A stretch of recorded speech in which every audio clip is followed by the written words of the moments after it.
Your real job in life is to figure out what it is you are called to do. And you use a job until you can figure out what the calling is.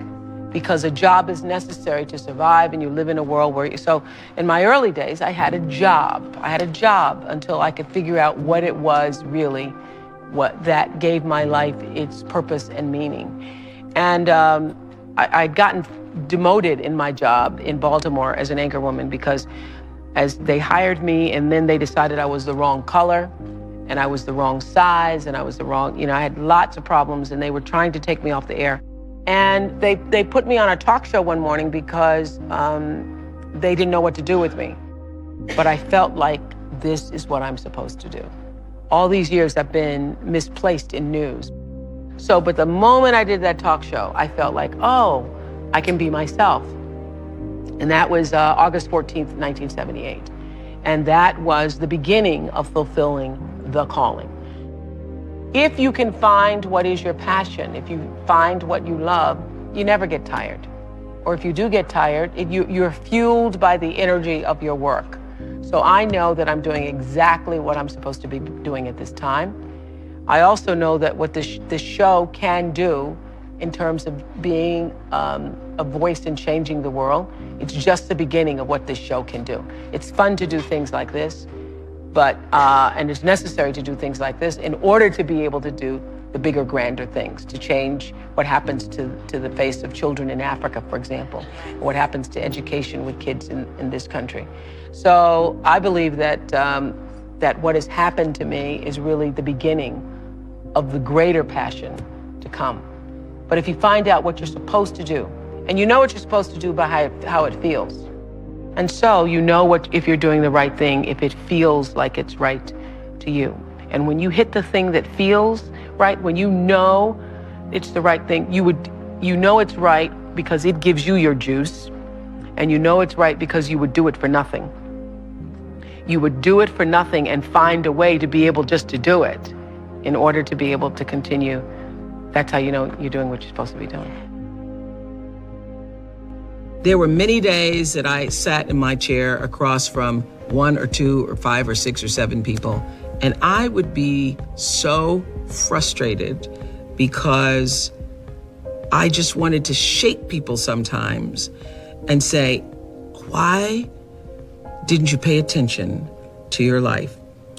I said on the show, probably the producers tell me that they counted 33 times, but I know I thought it at least 1,000 times. I would say listening to your life as it whispers to you first, so that it does not have to knock you upside the head with a brick or come crashing down on you as a brick wall, is one of the greatest principles of life, because there are many things that happen in life that are beyond our control. Natural disasters, death, unexplained events.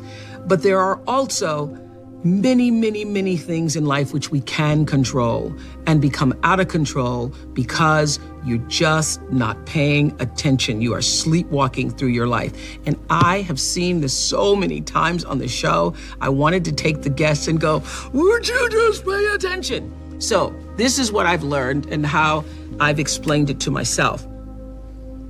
Life whispers to you all the time. Your life is speaking to you all around, from the time you wake up in the morning and every single experience that's coming into your personal space, into your physical space. All of those experiences are speaking to you. They're telling you something about your life and about your circumstances. It whispers, and if you don't get the whisper gets louder. If you don't get the whisper, when it gets louder, it gets, I call it like a little pebble, like a little thump upside your head. When I was a kid, if I was doing something my grandmother didn't like, she'd just turn around and thump me. She wouldn't even look at me. She'd just give me a thump, and I'd know that's my cue to stop it, or we're gonna get worse. The whisper is the message, the pebble or the thump upside the head. Usually it's gone into a problem. You don't pay attention to the problem becomes a brick upside your head.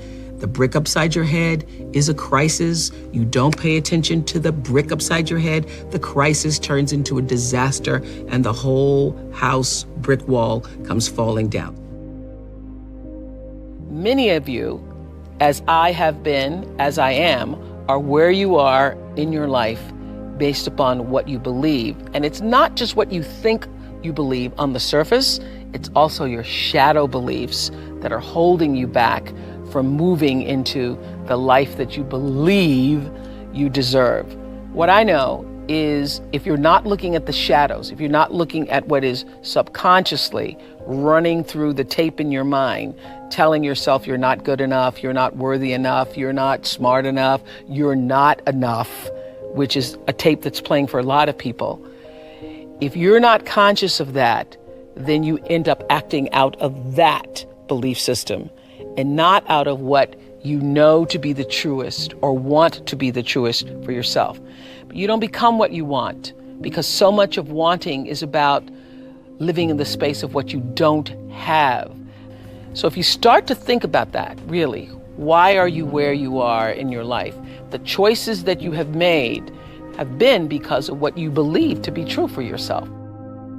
But I have always had the deep understanding for myself that if anything was going to move forward in my life, that I was going to have to be responsible for making that happen. And I know that to be true now and can articulate it as you are responsible for your life.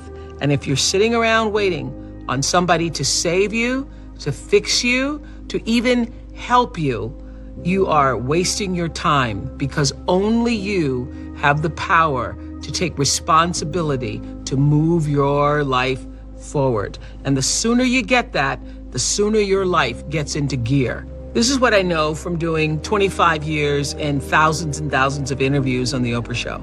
It does not matter where you come from. I have seen people come out of the desert, walk across the desert, being born in the most dire of circumstances. Doesn't matter what your mama did, whether she did or had a PhD or no D.